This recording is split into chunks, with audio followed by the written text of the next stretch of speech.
안녕하세요. 리투아니아 비커 채널 정희윤입니다. 안녕하세요. 조성준입니다. 2026년 새해가 밝았습니다. 뱀의 해가 가고 2026년 병오년 붉은 말의 해가 왔습니다. 적토마의 기운을 받아 시청자 여러분 모두 힘찬 한 해를 보내시길 바랍니다. 인사말 좋네요. 준비 많이 하셨어요.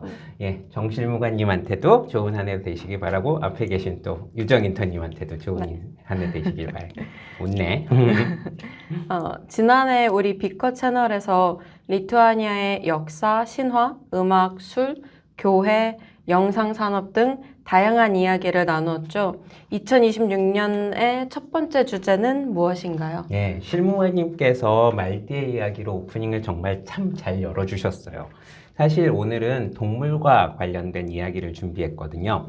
아시다시피 뭐 계속 얘기했듯이 리투아니아는 숲, 습지, 강, 뭐 등의 자연 환경 그리고 그 안에 생태계가 잘 보존된 나라죠. 그러다 보니까 사람뿐 아니라 잘 보존된 이러한 자연 환경 속에서 살고 있는 동물들 역시 리투아니아를 구성하는 중요한 요소라고 생각합니다. 네, 저희가 살고 있는 빌뉴스만 보면 도시 느낌이 강한데 시내를 조금만 벗어나도 도시 느낌을 받기가 어려운 곳이 리투아니아잖아요.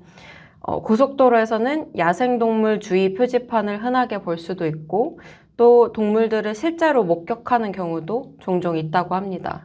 네, 그리고 리투아니아에서는 인간과 동물이 함께 살아온 문화가 참 깊어요. 전설, 문장, 상징, 그리고 민속까지 모두 동물과 연결되는 측면이 막 있거든요. 네. 오늘은 그 가운데서도 리투아니아를 상징한다고 말할 수 있는 5가지 동물을 한번 골라봤어요. 그래서 들소, 황새, 늑대, 꿀벌, 그리고 수달입니다. 그러면 첫 번째 동물인 들소부터 얘기해 볼까요? 저희 시편 술 이야기에서 스툰브라스 보드카를 소개해 주셨는데 이름 자체가 그때 들소였다고 말씀해 주셨죠? 네, 맞습니다. 스툰브라스는 리투아니아어로 유럽 들소, 그러니까 바이슨 계열의 동물을 의미합니다. 보드카병에 들어있는 건 밀 이삭이었지만 그건 네. 농업의 상징이었죠. 하지만 브랜드명 자체는 들소에서 왔어요. 그리고 11월 말에 있었던 케이팝 축제 바이순 페스트의 마스코트도 들소였잖아요. 공참님이 다녀오셔서 올렸던 저희 비컷 외전 영상에서 본 인터뷰 덕분에 저도 알게 되었습니다. 네, 그때 기획자님이었던 그 에밀리아님하고 인터뷰를 했었는데 그게 리투아니아에서 열리는 축제라는 걸 강조하고 싶어서 들소를 마스코트로 썼다고 말을 했어요. 근데 다만 여기서는 바이순은 그 리투아니아어는 아니고요. 네. 그러니까 영어 바이슨을 변형해서 만든 조어라고 합니다. 그러니까 리투아니아에서는 그 동물학적으로 유럽 들소를 스툰브라스라고 부르고 뭐 학명으로는 뭐 바이손 보나수스 뭐 이 정도가 되겠죠. 어쨌든 여기서 이름은 스툰브라스가 맞아요. 네. 그러니까 바이수는 브랜드 네이밍을 한 거고 스툰브라스가 실제 동물 이름인 거죠? 네. 그런데 이렇게 중요한 들소가 20세기 초에는 완전히 멸종 직전까지 몰리기도 했었답니다. 멸종 직전이요? 원인이 무엇이었나요? 농작물에 피해를 많이 입혀서 사람들이 들소를 많이 잡은 건가요? 기본적으로 농경지 확장으로 서식지가 줄어든 측면은 분명히 있었어요. 하지만 더 직접적인 원인은 사냥, 그리고 전쟁 때문이었습니다. 그러니까 유럽의 절대 왕정 시대에 들소는 이제 왕실의 사냥감이었고, 그다음 뭐 들소 머리는 뭐 귀족들의 방을 장식하기 위한 트로피로 활용이 되었죠. 근데 뭐 애초에 이러한 이유로 수가 급격히 줄었는데 1차 세계대전의 발발이 치명타를 가하게 됩니다. 1차 세계대전이요? 전쟁으로 식량 체계가 붕괴되었을 거 아니에요. 네. 그러니까 군대, 그리고 무장한 민병대, 그리고 뭐 통제가 사라진 틈을 타서 배고팠던 뭐 밀렵꾼들까지 대형 초식 동물들을 집중적으로 사냥을 했습니다. 유럽의 숲에 남아있던 대형 초식 동물들이 많았는데 그 중에서 특히 들소는 몸집도 크고 고기가 많으니까요. 그러니까 게다가 느릿느릿 도주 능력도 뭐 떨어지는 편이었기 때문에 좋은 표적이 될 수밖에 없었어요. 그래서 대거 사냥이 이루어졌고, 그럼 야생 개체가 거의 완전하게 야생 개체는 사라졌다고 합니다. 그 당시에는. 완전하게 사라졌다고요? 네, 1920년대 초 유럽 들소가 야생에서는 사실상 멸종된 걸로 선언까지 공식으로 되었었어요. 그리고 당시 전 세계 동물원에 12마리만 남아 있었다고 합니다. 지금 리투아니아에서 만나는 들소들은 다 그 12마리의 후손들이에요. 그 동물원에 남아있던 12마리의 후손들로부터 복원 작업이 시작이 된 거겠군요. 정말 기적 같은 이야기인 예, 것 무슨 같습니다. 이순신 장군이나 뭐 12척 배가 남은 듯한 그런 명량의 해전전인 것 같은데, 어쨌든 리투아니아는 폴란드와 벨라루스와 공동으로 이러한 복원 프로그램을 가동을 했습니다. 1960년대에 첫 복원 개체를 이제 들여왔고, 그래서 번식을 시킨 뒤에 1990년대 이후에 이제 이 개체들을 숲으로 돌려보내기 시작했다고 해요. 얘기를 듣다 보니 우리나라의 지리산 반달곰 복원 작업 과정이 생각이 나네요. 그럼 리투아니아에서는 어느 지역에 가야 야생 들소를 볼 수 있는 건가요? 그리고 현재는 몇 마리나 살고 있나요? 예, 리투아니아 내에서는 지키아 숲을 비롯한 주로 남동부에 이제 서식하고요. 그러니까 남동부 쪽에 이제 역시 벨라루스와의 접경지대에도 많이 분포하고 있다고 합니다. 지금은 약 한 400마리 안팎이 지금 서식하고 있다고 해요. 유럽을 통틀어도 약 9,000마리 정도의 야생 또는 방사 개체가 있는 걸로 알려져 있는데, 그렇게 따지면 리투아니아는 유럽 들소 복원의 대표적 성공 사례가 되는 거죠. 그리고 발트 지역에서는 가장 안정적인 개체군이 자리 잡고 있다고 합니다.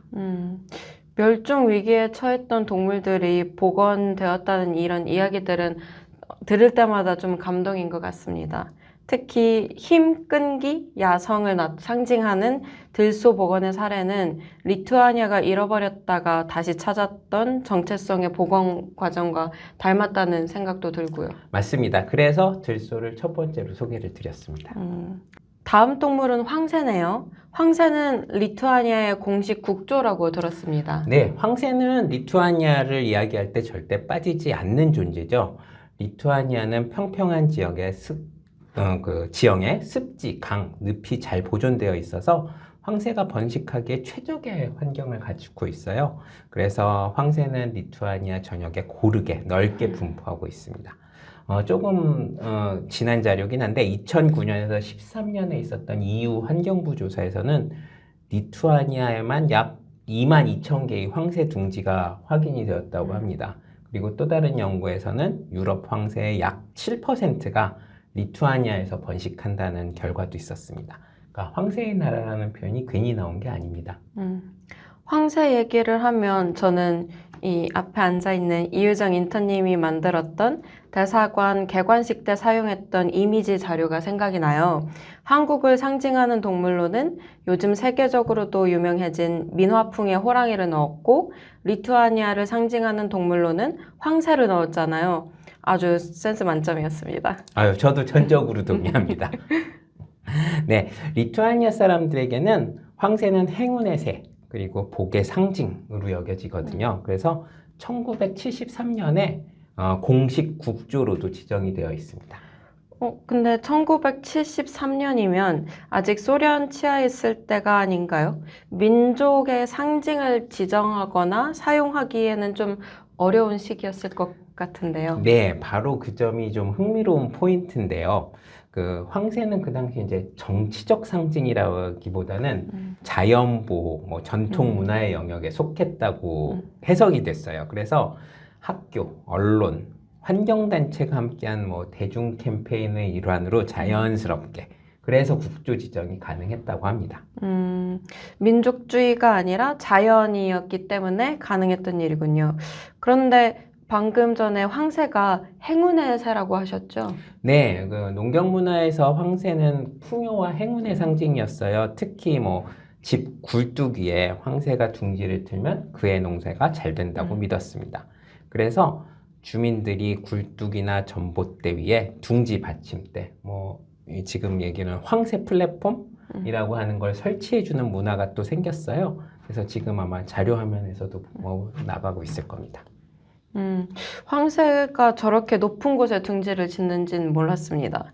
마을 한가운데에 황새가 둥지를 지으면 그 자체만으로도 마을 사람들이 풍요로움을 느낄 수 있을 것 같아요. 저랑 비슷한 세대 분들은 아마 그 중학교 교과서에 예전에 실렸던 이범선 작가의 그 항마을 사람들이라는 소설을 떠올리실 수도 있을 것 같아요. 일제강점기부터 6.25까지 배경으로 삼은 이 소설의 설정이 길 안에는 마을 한복판에 소나무, 그러니까 이른바 항나무의 둥지를 틀고 흉한해에는 찾아오지 않는다는 것이었어요. 그러니까 마지막에 끝날 때쯤 보면 전쟁의 우여곡절 끝에 불타버린 항나무를 대신해서 이제 둥지가 될 소나무를 들고 이제 학이 돌아오기를 기다린다. 이러면서 이야기가 끝나거든요. 저한테는 사실 항마을 사람들이라는 제목이 조금 낯선데 그 이범선 작가의 오발 타는 어렴풋이 기억이 납니다. 근데 갑자기 이 항마을 사람들 소설을 말씀하시는 이유가 뭐죠? 우리가 학이라고 부르는 두루미는 사실 지금 우리가 이야기하고 있는 황새하고는 다른 새예요. 그리고 대부분 늪지나 갈대숲 같은 낮은 곳에 둥지를 틉니다. 그러니까 소설에서처럼 높은 나무나 굴뚝 위에 둥지를 짓는 건 두루미가 아니라 여기 사는 황새였던 거예요. 그러니까 그 마을에는 이제 학이 아니라 황새가 찾아왔던 거죠. 원칙적으로 그렇게 따지면 소설 제목은 항마을 사람들이 아니라 황새마을 사람들이 되어야 맞는 거예요. 그쵸. 근데 황새마을 사람들이 돼버리면 이 당시 교과서를 기억하는 분들에게는 조금 혼란스러울 수도 저도 있겠네요. 좀 혼란스러울 것 같긴 해요. 그러면 이제 다시 황새로 돌아가서 황새 생태에 대해서 얘기해보죠. 황새는 철새잖아요. 둥지를 만들고 알을 낳고 새끼를 키우는 것까지는 여기서 하지만 겨울에는 아프리카로 날아간다면서요? 예, 맞습니다. 리투아니아 황새들이 대부분은 사하라 이남 아프리카에서 겨울을 보내요. 가장 멀리 이동하는 개체는 남아프리카 공화국까지도 날아간다고 하더라고요. 그렇게 따지면 거리로 10,000에서 12,000km 정도까지 돼요. 여기서 또 재미있는 거는 황새가 지중해 바다를 지나가지 않는다는 거예요. 네. 그러니까 상승기류를 타고 활강하는 형태의 비행을 하거든요. 그러면은 바다에서는 상승기류가 약하기 때문에 거기서는 그런 곳은 좀 피해서, 그러니까 만약에 이쪽으로 오는 황새라고 하면은 동아프리카에서 출발하면 이집트, 이스라엘, 튀르키예, 루마니아, 폴란드를 거쳐서 리투아니아로 이렇게 오는 육지 경로를 활용을 하게 돼요. 그러고 보니 리투아니아에서는 간판이나 제품 포장에서도 황새 그림을 꽤나 자주 봤던 것 같습니다. 아무래도 황새는 청정 자연의 상징이다 보니 유기농 식품회사, 유제품 브랜드, 빵집, 그리고 자연 친화형 숙박업소 등에서 이제 많이 사용을 합니다. 그리고 여러 지방의 문장에서도 흔히 등장해요. 예를 들어 타우예나이 지역 문장에서는 뱀을 물고 있는 검은 황새가 그려져 있고, 그다음에 라미갈라 지역 문장에도 황새가 등장한다고 하네요.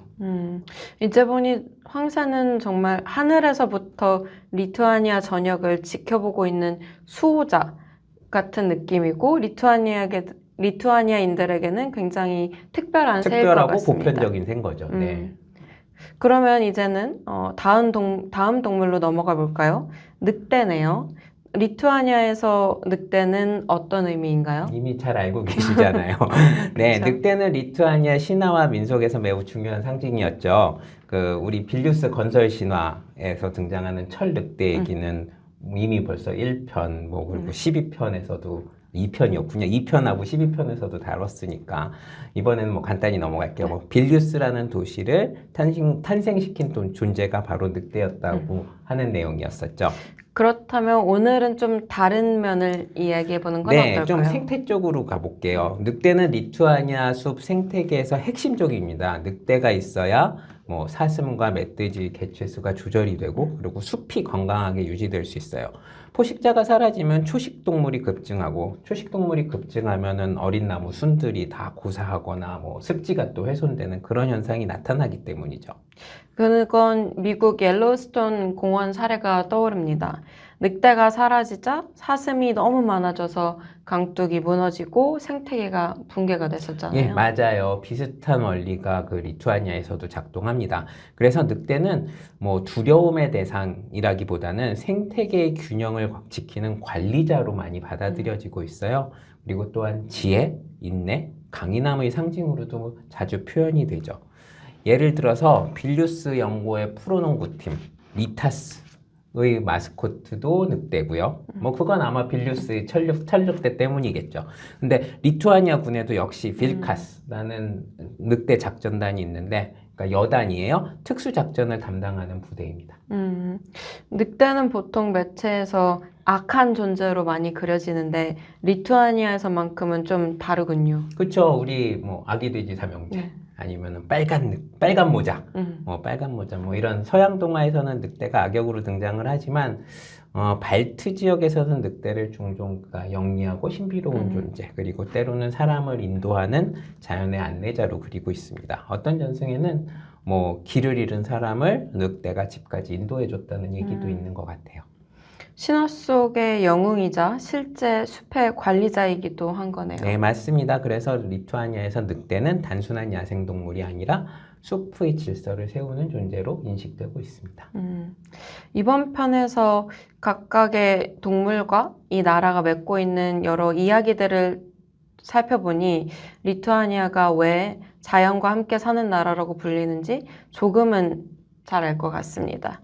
다음 동물은 꿀벌이었죠? 네, 맞아요. 뭐 리투아니아인들에게 이제 자연은 일상과 거의 맞닿아 있습니다. 그 중에서도 이제 또 지금 꿀벌을 얘기해 주셨는데 그 대표적인 예가 양봉이에요.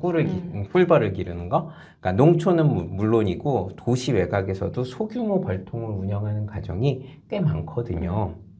대사관에서 고위 인사들 인적 사항을 정리했던 그거 적이 힘들죠. 있는데, 네.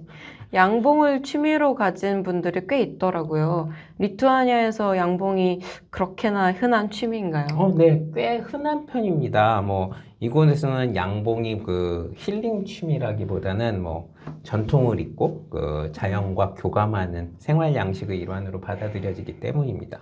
그리고 뭐 흥미로운 사례가 있는데요. 그 리투아니아 북동부에 가면 스트리페이키아이라는 마을에 양봉 박물관이 있어요. 근데 이곳에는 이제 사람들 사이에 그 대통령들의 벌통이라고 하는 특별한 벌가족들이 네. 살고 있어요. 2005년에 우크라이나 대통령 빅토르 유센코가 그 당시 리투아니아 대통령이었던 발다스 아담쿠스 대통령에게 벌통 3개를 선물했고요. 그리고 2018년에는 세계 꿀벌의 날이 있었거든요. 그때 달리아 그리바우스카이테 전 대통령이 자신의 벌통을 이제 또 이 박물관에 기증을 했다고 합니다. 그래서 지금도 그곳에서는 그 대통령들이 선물한 벌이 이제 계속 번식을 해서 그래서 대통령들이 선물한 벌이 난다는 벌이 만든 꿀이 난다는 이야기가 전해지죠. 그러니까 이러한 일화들만 봐도 리투아니아에서 꿀벌이 가지는 의미를 조금은 이해하실 수 있을 거예요. 방금 잠깐 언급하셨듯이 유엔에서는 매년 5월 20일을 세계 꿀벌의 날로 지정했습니다. 전 세계적으로 꿀벌이 줄어들고 있는 현상에 경각심을 주기 위한 것이라고 들었습니다. 그러면 리투아니아에서도 꿀벌이 역시 줄어들고 있는 추세인가요? 네, 그 전 세계적으로 꿀벌 감소가 문제가 꽤 심각한 것 같아요.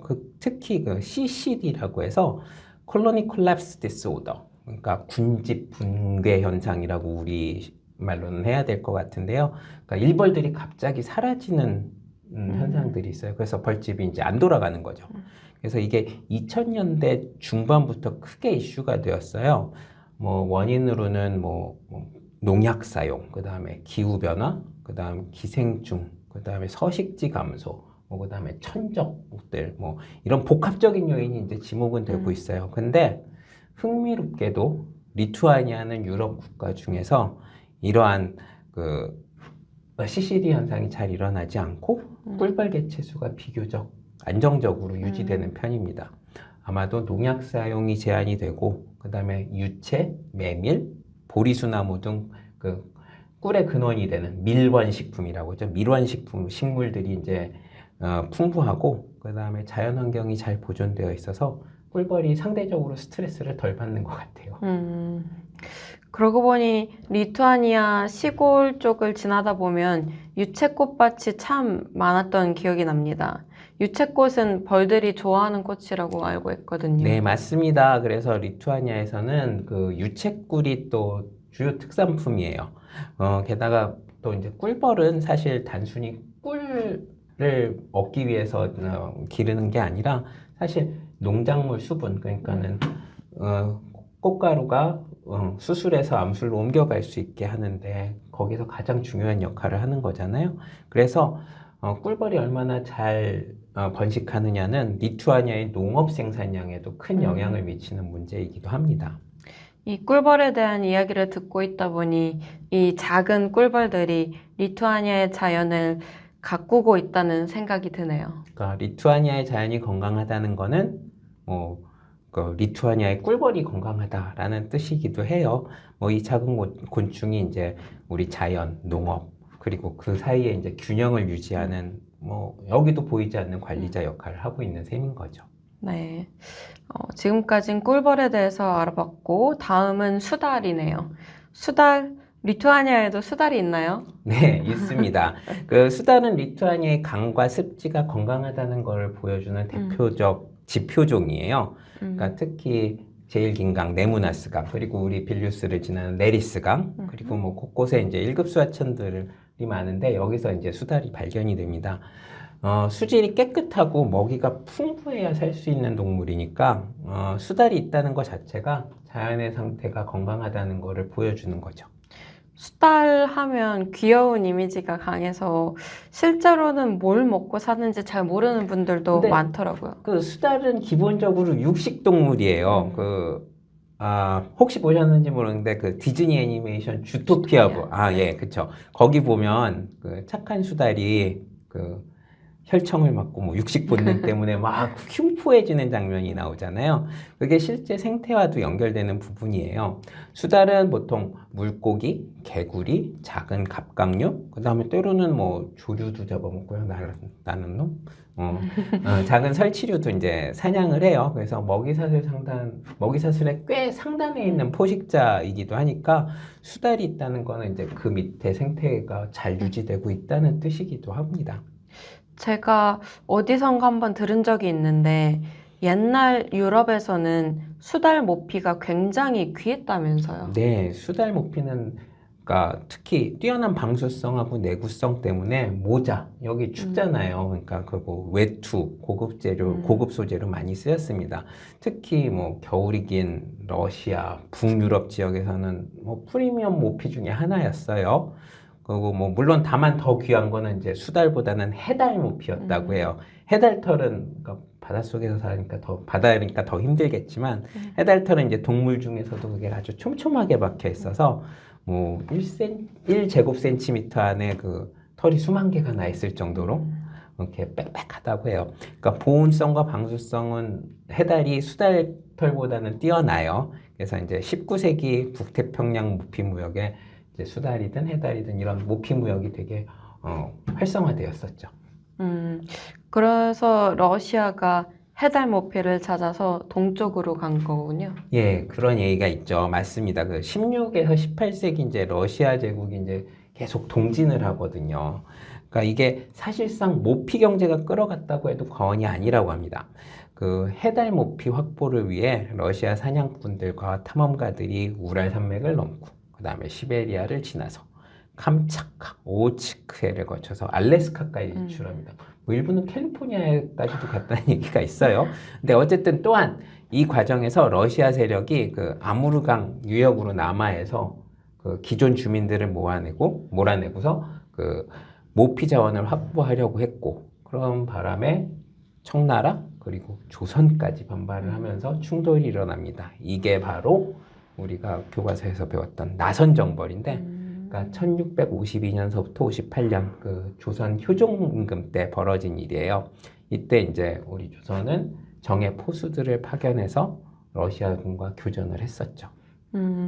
리투아니아 수달에서 시작한 이야기가 조선시대 역사까지 이어지는군요. 그러니까 조금 과장을 하면 만약 리투아니아를 포함한 이 동유럽 일대에서 동유럽, 북유럽 일대에서 네. 수달, 해달 모피가 계속 풍부하게 났다면 러시아가 극동까지 모피를 찾으러 대대적으로 진출하지도 않았을 거고 그러면은 나선 정벌도 없었을 가능성이 있고 그리고 지금 오늘날 한반도가 그러니까 한국과 러시아가 두만강에서 국경을 접하게 된 역사적 구조도 달라졌을 가능성이 있는 거죠. 그러니까 뭐 이렇게 리투아니아의 생태계 상황과 한국의 역사가 건너 예기치 않게 연결된다는 것도 참 재밌는 일인 것 같아요. 네, 정말 재밌습니다. 그러면 다시 이제는 리투아니아로 돌아와서 수달은 여기에서 어떠한 보호를 받고 있나요? 네, EU 차원에서 EU 네. 자연 보호 지침이라는 게 있어요. 여기에 수달은 중요 보호종으로 지정돼 있고 강과 습지 복원 사업에서도 가장 핵심적으로 모니터링이 되는 종입니다. 그리고 리투아니아에는 그 강가를 콘크리트로 둘러싸지 않은 자연형 환경, 하천 환경이 비교적 잘 유지되어 있어서 수달이 생활하기에 상대적으로 괜찮은 여건이 조성되어 있어요. 오늘 이렇게 여러 이야기를 들으니 수달은 귀여운 겉모습과는 별개로 생태계의 건강성을 보여주는 일종의 거울 같은 존재인 것 같습니다. 거울. 예, 좋은 말씀인 것 같아요. 뭐 리트머스 시험지 거울 뭐 이런 식으로 표현할 수 있을 것 같네요. 네. 오늘 동물이라는 주제를 통해서 리투아니아의 자연, 문화, 그리고 일부의 역사까지 다루게 되었네요. 예, 간단히 요약하면 뭐 들소는 정체성 복원의 상징, 그 다음에 황새는 그 행운과 풍요를 바라는 전통, 늑대는 숲의 균형, 그 다음에 꿀벌은 자연을 가꾸는 작은 그 존재, 그 다음에 수달은 강의 건강을 보여주는 지표였죠.